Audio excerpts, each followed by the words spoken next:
మా సామాజిక వర్గానికి సంబంధించి నేనే వస్తే నాకు ఓట్లు వేశారని కొన్ని ఊర్లలో కూడా దాడులు జరిగాయి. కొన్ని ఊర్లలో భయభ్రాంతులు కూడా కొన్ని జరగడం జరిగింది. వినుకొండ కానీ సత్తెనపల్లి కానీ. అలాగే ఒక సోదరుడు ఆత్మహత్య కూడా చేసుకున్నాడు, ఒక ఉప సర్పంచ్ సత్తెనపల్లి. తప్పకుండా వాళ్ళందరినీ కూడా కలుస్తాం, వాళ్ళకి భరోసా ఇచ్చే కార్యక్రమం చేస్తాం. ఈరోజు వాళ్ళకి ప్రజలు మ్యాండేట్ ఇచ్చారు. తప్పకుండా వాళ్ళు చేసిన హామీలన్నీ కూడా మంచి చేయాలి మనస్ఫూర్తిగా, ప్రజలకి మంచి చేయాలి మనస్ఫూర్తిగా కూడా కోరుకుంటాం.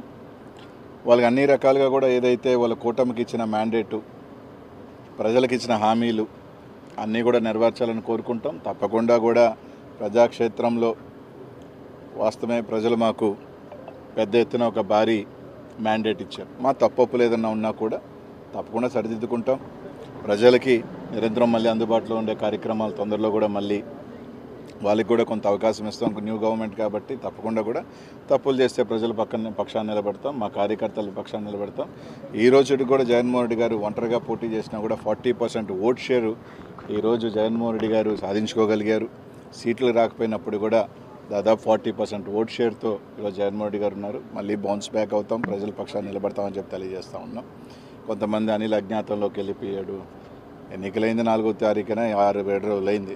దీని లోపలికి అడిగి బారిపోతాం. నాకేమీ దాదాపు 2009 నుంచి 2019 దాకా దాదాపు ప్రతిపక్షమే. కేవలం 5 సంవత్సరాలే అధికారం. దాంట్లో కూడా చిట్ట చివరి 2 సంవత్సరాలు ఒక రకంగా స్థానికంగా నాకు అనేక ఇబ్బందులే పడ్డా. దానివల్ల దాదాపు 15 సంవత్సరాలు నా రాజకీయ జీవితంలో 10 సంవత్సరాలు, ఇంకొక 5 సంవత్సరాలు ఉంటాం. దానివల్ల ఏదో ఇబ్బంది పడిపోయేది. తప్పకుండా ఏ దానికైనా కూడా ఏం చేసినా కూడా సిద్ధంగా కూడా ఉంటాం. రాజకీయాల్లోకి వచ్చిన తర్వాత ఏ నిర్ణయం తీసుకున్నా ఏ దానికి చేసినా కూడా కట్టుబడి ఉంటేనే కదా రాజకీయాల్లోకి వస్తాం. నిజమే, మా వల్ల పొరపాట్లు లేకపోతే మేము అధికారంలో ఉన్నప్పుడు కొన్ని మా రకరకాల వల్ల మేము ఓటమి చెందొచ్చుంటాం.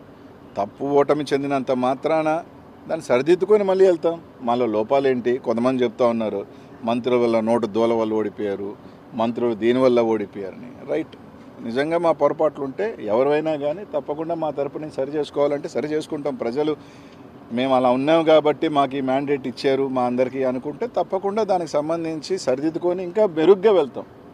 ఒక అపజయం కానీ వస్తే ఆ అపజయంలో నుంచి మనం సరిదిద్దుకొని దీంట్లో ఓహో ఇది పొరపాటు జరిగింది అని చెప్పుకొని గెలుపు దిశగా దాన్ని ముందు తీసుకువెళ్ళే ఆలోచనలో వెళ్తాం తప్ప ఓడిపోయాము కాబట్టి కృంగిపోయి మూల కూర్చునే పరిస్థితి అయితే ఉండదు. తప్పకుండా నా రాజకీయంలో నాకేం ఓటమేం కొత్త కాదు. 29 సంవత్సరాల్లోనే ఓటమిని చూసినా ఎదుర్కొన్నా. భగవంతుడి దయ వల్ల కొంతమంది కోరుకున్నట్టు ఒక చిన్న స్థాయి వ్యక్తిని ఎవరు అండదండలు లేకపోయినా ఈ రాష్ట్రంలో చిన్న వయసులోనే 2 సార్లు ఎమ్మెల్యే అయినా ఉండి మంత్రి అయినా ఉండి, అది జగన్మోహన్ రెడ్డి గారి ఆశీస్సుల వల్ల, మా నెల్లూరు ప్రజల ఆశీస్సుల వల్ల. ఆయనతో వెంట ఉంటాం. ఆయనకు మంచి ఉన్నప్పుడు బాగున్నాం, ఆయన బాగా కష్టంలో ఉన్న ఆయన ప్రతిభ ఉన్నాం. బాగున్నప్పుడు మమ్మల్ని బాగా చూసుకున్నాడు. ఈరోజు ఆయన మళ్ళీ కూడా ఆయనతోనే ఉంటాం, ఆయనతోనే నడుస్తాం, కడదాకా కూడా ఆయనతో ప్రయాణం చేస్తాం. ఆయన కష్టాల్లో ఉంటాం, అన్నిట్లో ఉంటాం. మేము ప్రజల పక్షాన ఉంటాం. వాళ్ళు కానీ ఏదైతే హామీలు ఇచ్చారో లేకపోతే ఖచ్చితంగా నిలదీసే కార్యక్రమం కూడా చేస్తాం. కానీ దాంట్లో మాలో లోపాలని సరిదిద్దుకుంటాం. తప్పకుండా కొందరు చెప్పినట్టు మాలో ఏమైనా లోపాలు ఉంటేనే ఏదో ఒక చిన్న ఉంటే తప్పకుండా సరిదిద్దుకొని ఇంకా మెరుగ్గా వచ్చే కార్యక్రమం చేస్తాం. దాడులు దయచేసి ఈరోజు వాళ్ళకి మ్యాండేట్ ఇచ్చారు. ఈరోజు ఆ రోజులని చూస్తున్నాం. పల్నాడులో ఏ విధంగా దాడులు చేస్తున్నారు, ఏ విధంగా ఊర్ల మీద పడి చేస్తున్నారు. వాళ్ళు ఆలోచన చేసుకోవాలి. వాళ్ళే చెప్పారు మేము దాడులు చేసాం కాబట్టి మేము అధికారం కోల్పోయాము రకరకాలని. ఇప్పుడు వాళ్ళు చేస్తున్నారు. వాళ్ళ భాష తీరు మార్చుకోకపోతే వాళ్ళు కూడా 2029లో తప్పకుండా కూడా కూర్చుంటారు. అదేం ఇబ్బంది ఏం లేదు. మా భాషలు బాగాలేను అన్నప్పుడు మమ్మల్ని అన్నప్పుడు వాళ్ళు ఈరోజు మాట్లాడే భాషలు కూడా తప్పకుండా ఉంటాయి. కాబట్టి తప్పకుండా ఎవరు యాడికి ఏమి వెళ్ళిపోం.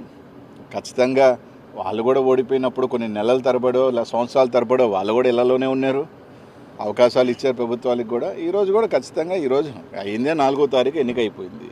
ఎన్నికైపోగానే వచ్చి రోడ్ల మీద పడవం కదా. వచ్చిన తర్వాత ఆ ప్రభుత్వానికి టైం ఇస్తాం, వెచ్చి ఉంటాం. అంతమించి ఇంకేం లేదు. అన్నిటికీ సిద్ధపడే వాళ్ళమే. అన్నిటికీ కూడా కష్టాలకి రాజకీయాల్లోకి వచ్చినప్పుడు ఇప్పుడు కూడా గెలుపులే ఉండం, ఓటమి ఉంటుంది, గెలుపు ఉంటుంది. ఈ ప్రజాక్షేత్రంలో పోయినసారి మాకు మ్యాండేట్ ఇచ్చారు, ఈసారి వాళ్ళకి మ్యాండేట్ ఇచ్చారు, రేపు మళ్ళీ మాకు మ్యాండేట్ ఇస్తారు. ఒక్కసారి అందరూ గుర్తుపెట్టుకోవాల్సింది ఏంటంటే 234 సీట్లు ఉన్న తమిళనాడులో ఒకసారి కేవలం డిఎంకే 2 సీట్లే వచ్చింది. రెండే. తర్వాత ఎన్నికల్లో మళ్ళీ గవర్నమెంట్ 4 సార్లు డిఎంకే రాజకీయ జీవితంలో డిపాజిట్స్ కోల్పోయింది, 4 times, ప్రతిసారి గెలిచింది. కాబట్టి 2019లో మేము గెలిచినప్పుడు తెలుగుదేశం పని అయిపోయింది అన్నారు, ఇప్పుడు మా పని అయిపోయింది అది అంటున్నారు. సరే 2029కి ఏ విధంగా బౌన్స్ బ్యాక్ అవ్వాలి, ఏ విధంగా ప్రజలకు అండ ఉండాలి అంతా కూడా రచిస్తారు. ముఖ్యమంత్రి మా జగనన్న తప్పకుండా బౌన్స్ బ్యాక్ అవుతాం, తప్పకుండా వస్తామని చెప్పి తెలియజేస్తాం. ఎన్నికల ముందు అనిల్ అనేక ఛాలెంజ్ చేశారు, వాటి సంగతి ఏంటంటే టీడీపీలు అడుగుతున్నారు. ఇప్పుడు ఒకసారి మీరు అందరూ ఆలోచన చేయాలా, నేను ఛాలెంజ్ విసిరాను కానీ ఛాలెంజ్ ఎవరు తీసుకోవాలి. ఎలా ఉంటారంటే నేను ఛాలెంజ్ విసిరినమాట వాస్తవమే, నేను ఛాలెంజ్ విసిరినప్పుడు అవతల ఛాలెంజ్ తీసుకొని రైట్ మేము కట్టుబడి ఉన్నాం ఈ ఛాలెంజ్కి అని చెప్పుని ఉంటే బాగుండేది. ఎన్నికలు అయిపోయిన తర్వాత అప్పుడు ఛాలెంజ్ చేసేవి కదా అంటే అలా కాదు కదా. నేను ఒక సవాల్ విసిరినప్పుడు ఆ సవాల్ స్వీకరించేవాడు కూడా స్వీకరించుకొని చేస్తుంటే బాగుండేది. రైట్, ఏదో సామెత ఒకటి ఉంది, హనుమాన్ జంక్షన్లో నాకు బాగా నచ్చిన డైలాగు, గెలిచినోడు చెప్తాడు ఓడినోడు వినాలని. ఈరోజు వాళ్ళు చెప్తున్నారు, మేము వింటాం, పర్వాలేదు. ఈరోజు వాళ్ళు ఏదైనా చెప్తున్నారు, రైట్, వాళ్ళు ట్రోల్ చేసుకునే అబ్బాయి ఇబ్బంది ఏం లేదు. ట్రోల్ చేసుకునే స్థాయిలో మేము ఉన్నామంటే మేము ఎదిగినట్టే. We are in public, good publicity or bad publicity is a publicity. నియోజకవర్గాల మార్పులు ఓటమిలో ఎంతవరకు ఫ్యాక్టర్కి పనిచేయండి? ఏమీ ఇప్పుడు కాదంటారు అది. పల్నాడులో నాకు 40,000 ఓట్లు ఎమ్మెల్యేల కన్నా ఎక్కువ వచ్చినాయి కదా, అంటే మీ కొరకే కాదు ఓవరాల్గా చెప్తున్నా. కాబట్టి అదేం పెద్ద నేను కోరుకోను, ఎందుకంటే ఇంత పెద్ద ఎలక్షన్ దీంట్లో కొన్ని దగ్గరలో చూసుకున్నప్పుడు రకరకాల అనుమానాలు ఉన్నాయి, రకరకాలు ఉన్నాయి. కాబట్టి అదేం పెద్ద ఫ్యాక్టరీ నేను అనుకోను. వేరియస్ రీజన్స్ అన్వేషిస్తూ ఉన్నారు, కొన్ని మాకు తెలుసుకోని కారణాలు, మా నాయకులు కూడా కారణాలు ఎందుకు పోయినాయి, రకరకాల కారణాలని వాళ్ళు అన్వేషిస్తున్నారు, మేము అన్వేషిస్తున్నాం. తప్పకుండా దాన్ని అంతా కూడా ఓవర్ హెడ్ చేసుకొని వాళ్ళు ఇచ్చిన హామీలు కానీ రకరకాలు కానీ ఖచ్చితంగా నిలబడి వాళ్ళు చెప్పిన హామీలు ఉన్నాయి కదా, అవి కూడా ప్రజలకు చేయాలా, చేయకపోతే తప్పకుండా ప్రజాపక్షాన్ని నిలబడతాం. తప్పకుండా ప్రతి ఒక్క కార్యకర్త కూడా జగన్మోహన్ రెడ్డి గారు అండగా ఉంటారు, మేము అందరం కూడా అండగా ఉంటాం. తొందరలోనే దానికి సంబంధించింది కూడా ఇది చేస్తాం.